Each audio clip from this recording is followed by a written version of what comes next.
As in, dalawa lang yung nagka-camp. Kakatakot din. Ayan. Wala nang ibang nagka-camp. Kunin natin yung kailangan natin. So, dalhin natin itong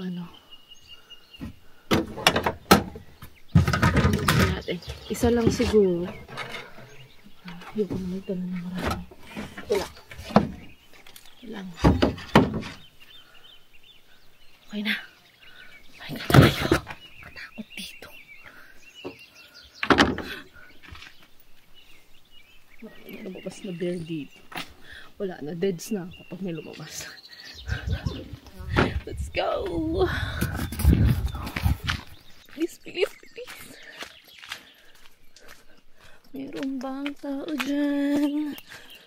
Alam mo, pag nakasalubong ko siya dito, ewan ko na kung saan ako dadaan. Hindi ko na alam.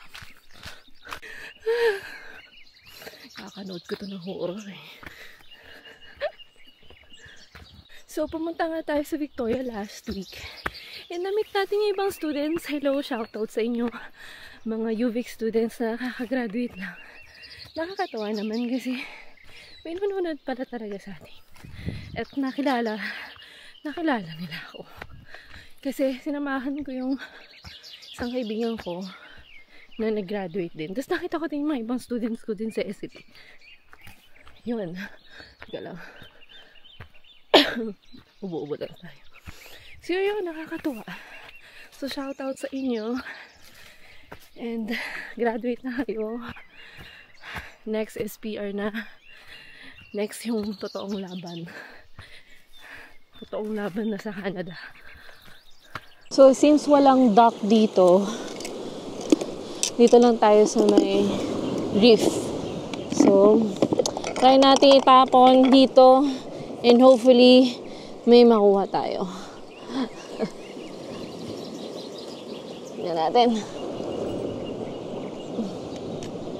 Ayan. Lagyan natin ng mga 2 chicken. Mayaman tayo eh. Okay. And then while waiting, we are also gonna fish. Oh, sana may makuha tayo. First time kong magto-throw. God. Ayaw niya. Ito yung tapon. 1, 2. Yeah! Okay. Tingnan natin. Hindi malayo eh. Ayan na nga natin. Tingnan muna natin kung... So, try na rin natin mag-fish while nag-aantay sa crab. Okay. Ayan. Agos na natin. Tingnan natin. Let's see. Okay. You ready? Wait, dito tayo. Okay. Okay, bato na natin. Wait lang. Okay. Asa na? Hindi ko makita. Okay. Okay. Antayin lang natin. Diyan lang yan. Kung nakuha tayong isda, good.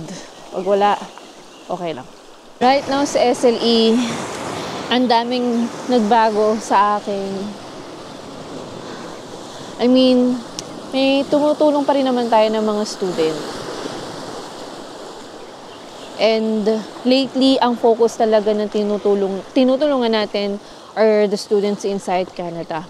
Kasi sila talaga yung nagka-struggle right now. Kumbaga, right now, naghahanap sila ng pathway para makapag-immigrate dito. So, French talaga yung focus natin recently. And student, tumutulong pa rin naman tayo. Pero, not so much na. Kasi, ang focus ko na muna ngayon is French. So, pero kung may gustong mag-ano pa rin, mag-student dito, basta ba kaya nyo di ba? Nasa budget nyo at makakatulong sa inyo for permanent residency, why not? Pero, yeah, yun yung pinagkakaabalahan natin lately. And napansin nyo din dito sa vlog ko, dito sa channel ko, lately, nagtatagalog na talaga ako. And marami talagang mga ibang lahi na nagagalit. Kasi bakit daw ako nagtatagalog, di na ako nag-i-English. Kasi guys, for the past 4 years, puro English lang ako. English. Pero mas nakikita ko yung authenticity pagka nagtatagalog ako. Kasi since mostly naman ng naging member ng SLE ay mga Pilipino. So, might as well focus or target those people talaga within my reach, di ba? Kung sino talaga yung ano ko. Oh my God. Okay, bato na natin to. Ah! Oh my God, saan ka pumunta? Minsan di ko alam kung saan napunta yung ano. And then, nagbago talaga, guys, kasi ano talaga ako, laylo din ako sa pagtatrabaho. And nag-work talaga ako tirelessly. Alam mo yung mga 4 years din sa SLE. Walang pahinga, dire-diretso. Yun ang i-advise ko sa inyo. Pag may opportunity na dumating sa inyo, grab nyo talaga. I-grab nyo yung opportunity. Kasi hindi mo alam kung dadating pa yung opportunity na yun sa iyo. Ganun ang nangyari sa akin. So, talagang boom na boom ang SLE. Ay, teka lang. Wait. Sumabit. Okay. Boom na boom talaga yung SLE. And then, thankfully talaga, pag merong isang talaga, pinto na nagsasara, may nagbubukas uli. And then, ngayon, talagang ang daming student ko na nagtitake ng French. French naman ngayon. So, yun ang focus natin. So, partly, pa rin, within the purpose pa rin ng SLE, like study, live, explore, di ba? You study French this time. Yun. Diyan na muna siya. Ganun-ganun lang natin. Nagluluto na sila ngayon ng hapunan. Habang ako, nangunguha ng hapunan. I think, itry na natin yung crab. Parang walang crab. Mahirap talaga kumuha dito kasi walang duck. Tomorrow na lang tayo kukuha, guys. Sa sa isang lugar na may duck. Pero tignan natin kung may laman yung ating manalig tayo. Wait. Pag wala, okay lang. Okay lang. Di na talaga tumayo, no? Wait. Nandun siya sa may bato. Hello? Nasaan ka na? Ay! B! Ay! Wala. Sige, okay lang. Bukas na lang. Bukas talaga. Pag ako walang nakuha bukas, iiyak talaga. Pero kagabi nakakuha kami ng crabs. Sa lugar namin. Marami talaga dun. Sa bahay. Sa harapan. Wala. Bokya tayo sa crabs. Lately talaga, guys, alam mo yun, ini-enjoy ko na lang tong YouTube ko. Hindi talaga ako nagpapaka-pressure. Kasi, talaga, alam mo yung nag-start ako mag-YouTube. 2019 December, tanda ko pa. Walang tigil yun. Napakadalang kung mag-miss ng video. And then lately, alam mo yun, syempre nag-evolve ka din. Parang, alam mo yun, parang kino-question mo din na, gusto mo ba bang gawin to? Na i-stress kasi ako minsan sa immigration. Kaya, lately, nag-iba yung content ko. Naging vlog na talaga siya. Katulad dito, yung mga ginagawa ko. Inaaluhan ko pa rin ng mga updates sa immigration, pero gusto ko din ipakita sa inyo yung buhay. Anong totoong buhay dito? Eto ang buhay dito, ganito lang, ang hobby. So, pumupunta kami sa mga remote. I mean, sa akin, sa lugar ko, ganito ang hobby dito. So, ayun, gusto ko lang makita nyo kung ano yung ginagawa ko na ganap after, after immigration. After natin ma-PR at ma-citizen, ito na ang ginagawa. Parang nagsi-semi-retire na ako. Okay, balik na tayo doon kasi baka kakain na. So, naka-receive nga ako ng message sa isa sa mga student ko sa SLE. Share ko na din dito sa video. So siya, PR na siya, na-PR na. And then, na-PR siya. Hindi ko matandaan kung, tatanong ko nga sa kanya kung na-PR siya through PNP or CEC. Pagkakatanda ko ay, na-PR siya through CEC. Ngayon, ang tanong niya, sabi niya, parang, syempre, tinulungan siya ng employer niya, di ba? Sa PR, ganyan, and all. Ngayon, parang, syempre, hindi na sapat yung kinikita niya sa family nila. Kasi family of sila. Pero family of 5 sila. So, ang dami nila.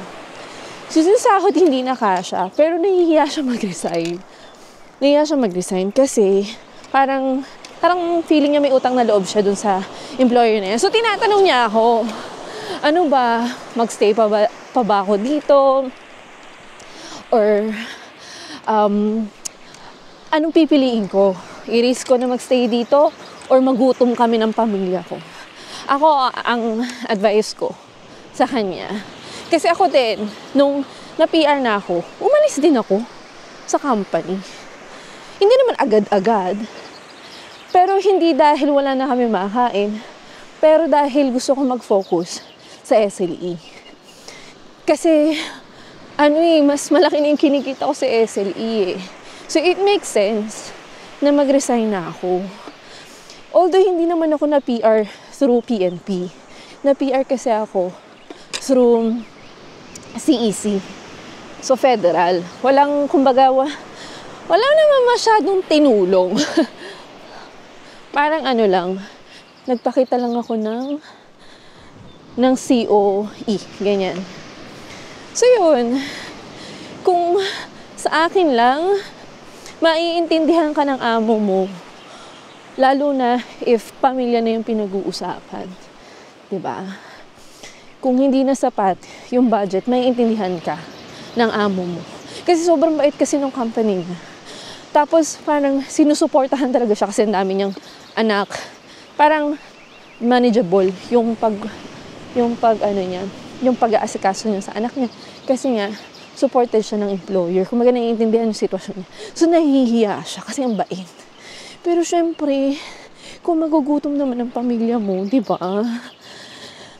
I think, maiintindihan ng kumpanya kung magre-resign ka.